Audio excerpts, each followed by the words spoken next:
Good evening. 2 people are confirmed dead and several persons were injured in a two-vehicle crash on the Melrose Hill bypass in Manchester earlier today. Preliminary reports coming into our news center are that at about 11 a.m., a taxi and a minibus collided on the bypass. At least 8 persons were rushed to the Mandeville Regional Hospital. Traffic had to be diverted onto Old Melrose Hill Road. We will bring you more on this story in subsequent newscasts.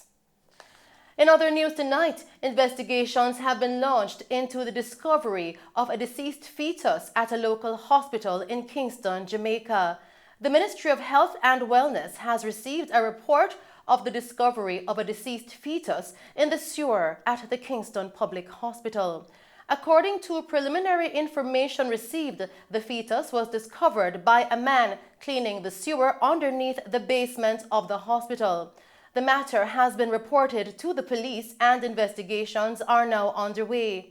The Health Ministry said that the public will be updated on the progress of those investigations.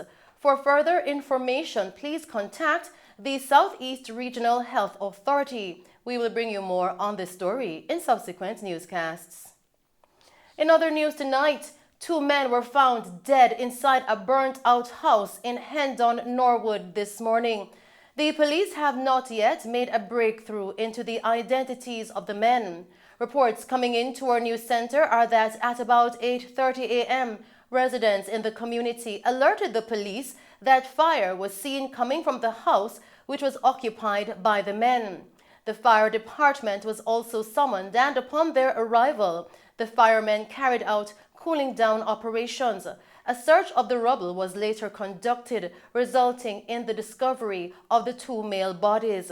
The scene was processed and the bodies removed to the morgue for a post-mortem examination. As we continue with the news tonight, the Kingston Western Police have listed several individuals as persons of interest. They are Tajay Freeman, otherwise called Weng, Lester Coke, Christopher Coke Jr., otherwise called Tittyman, Ryan Bembridge, otherwise called Little Blacks, Dwayne Grant, otherwise called Billy, and Reddy Reddy. These individuals have been identified by detectives as persons who may be able to assist them with ongoing investigations into crimes committed in the division. Several attempts have been made to contact them at their known addresses and phone numbers. However, these efforts have failed. These men are being asked to make contact with detectives at the Denham Town Criminal Investigations Branch immediately. Additionally, anyone with information that can assist the investigation is being asked to contact the Denham Town CIB at 876-948-6443, Crime Stop at 311, the JCS tip line at 811, or the nearest police station. We go now to news from the capital, where police have launched a search for gunmen who carried out an attack on a motorist in the vicinity of a popular school on South Camp Road in Kingston this morning. Reports coming into our news center are that at about 8 a.m., a motorist was driving in close proximity to Alpha Primary School when men on a motorcycle approached and started firing several shots. The incident sent people and even school children in the area scampering for cover. Reports stemming from the incident are that the men fired, hitting the vehicle of the motorist, whom they had attacked several times. The driver managed to escape from the area. The shooters then fled the scene. Investigations are ongoing and a search has been launched for the attackers. Still making Mello TV news tonight, Member of Parliament for Westmoreland Western, Moreland Wilson, is calling on the government to impose tougher sanctions against motorists who continue to create carnage on the nation's roads. In closing the constituency debate in Parliament on Wednesday, the first-term lawmaker recommended that the current Road Traffic Act be revised in order for it to have more teeth. Mr. Wilson said motorists who continue to create mayhem on the roads with their reckless driving practices should not only be fined but also face prison time. I want to use this opportunity to propose that this Honourable House introduces legislation that will serve as a deterrent for persons who use our roads recklessly at the expense of the life of others.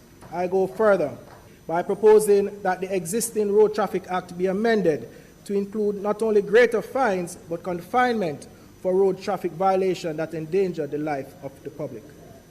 Madam Speaker, the member from St. Thomas Eastern, Dr. Michelle Charles, during her presentation called for compulsory ongoing education for habitual bad drivers, especially those who put lives of other road users at risk. We are a government that cares about the lives of road users, and we will not stand by and allow the carnage on our roads to become an uncontrollable monster.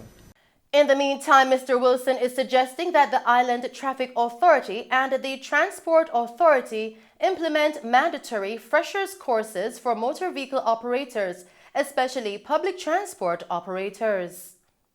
During the opening of the debates, I made mention of the carnage on our streets of Westmoreland because of traffic accidents. Of the 487 people killed on our roadway last year, the most since 1985, Westmoreland as a parish account for 45 fatalities of that number. As we await the commencement of the training program with FIA Foundation for motorcyclists, a proposal was made for consideration to be given to instituting mandatory freshers courses in motor vehicle operation every 3 to 5 years. While we were sitting in this Honourable House, a reckless public transport operator traversing a section of the corporate area was busy increasing the carnage on our roads. He said he is also supporting a recommendation from colleague MPs for compulsory ongoing education for habitual bad drivers. Still tonight, Roshane Patterson, the man who was named as a person of interest in a police probe into the death of popular social media personality Anika Slickiana Townsend, was charged with unrelated offences stemming from other cases. The number of cases and full details surrounding those cases are not available at this time. However, Police Area 1 Commander, Assistant Commissioner of Police, ACP Clifford Chambers, said that he has been formally charged for offences unrelated to the main one now under investigation. The offences from previous cases include abduction and abduction with intent to rob. ACP Chambers said ongoing investigations have led to deferment in formal charges being placed against Patterson in relation to Townsend's case. ACP Chambers also explained that investigators are still unboxing new evidence, which is the reason why he has not yet been formally charged regarding that offense. Patterson, who is also known as Chizzy and is from Prospect District in Hanover, was named as a person of interest on October 22 after the body of the 35-year-old was recovered from the sea in Reading, St. James a day earlier. She was later positively identified by family members.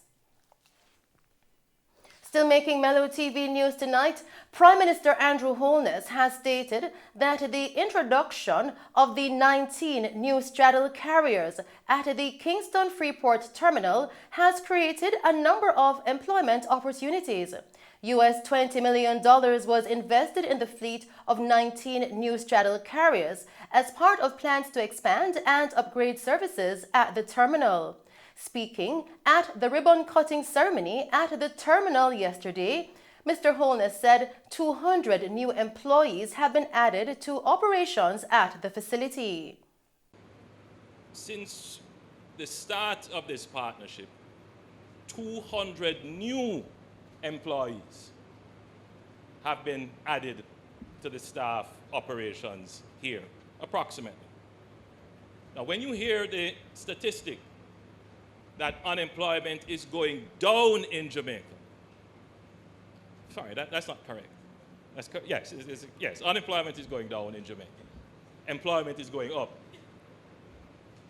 And there is this sense of things are not going right. Always there is this sense which forms the kind of base perception of the society that even when things are going right, we miss it.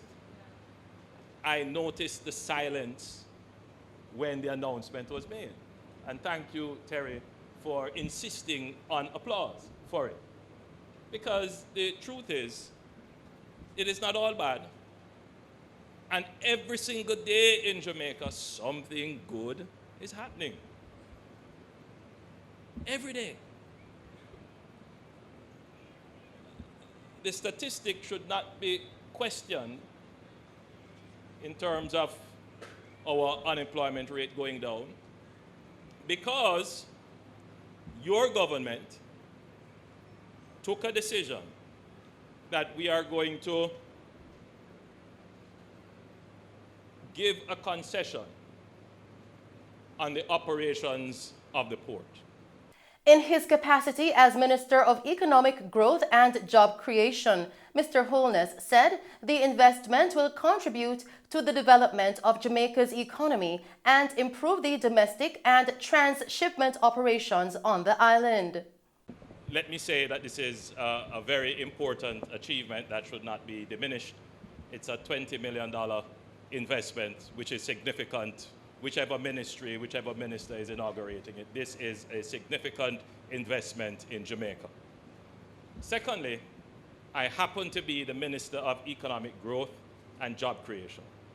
So I'm not here primarily in my role as Prime Minister, but in my role as Minister of Economic Growth and Job Creation, under which the Port Authority falls. And the Port Authority, of course, is the lead partner in this public-private partnership with our private sector partner, CMA CGM. And the Port Authority owns the port. And CMA CGM is our faithful operator. In 2016, the government, through the Port Authority of Jamaica, entered a public-private partnership with KFTL. A 30-year concession agreement was signed for KFTL to operate the Kingston Container Terminal. This to facilitate financing the development and expansion of the Port of Kingston. Prime Minister Holness noted that the country is benefiting significantly from this partnership. Since we have given the concession, which is a 30-year concession, starting in 2016, the capacity of the port has approximately doubled. That is significant. The question, yes, I would.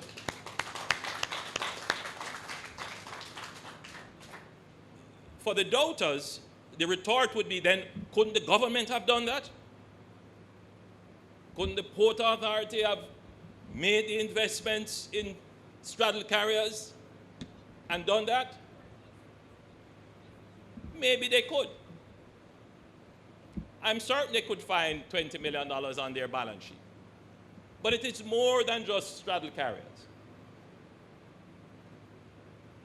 You see, we need to understand, and I'm now speaking to people who doubt the wisdom of public-private partnerships, is that the role of government is not to be operator of everything. The role of government is to empower private initiative. And when I say private initiative, immediately the thought goes to private sector. No. Private initiative resides in every citizen of the country. You. Mr. Holness explained what he said is a robust private-public partnership policy. There is great reason why the public should be suspicious.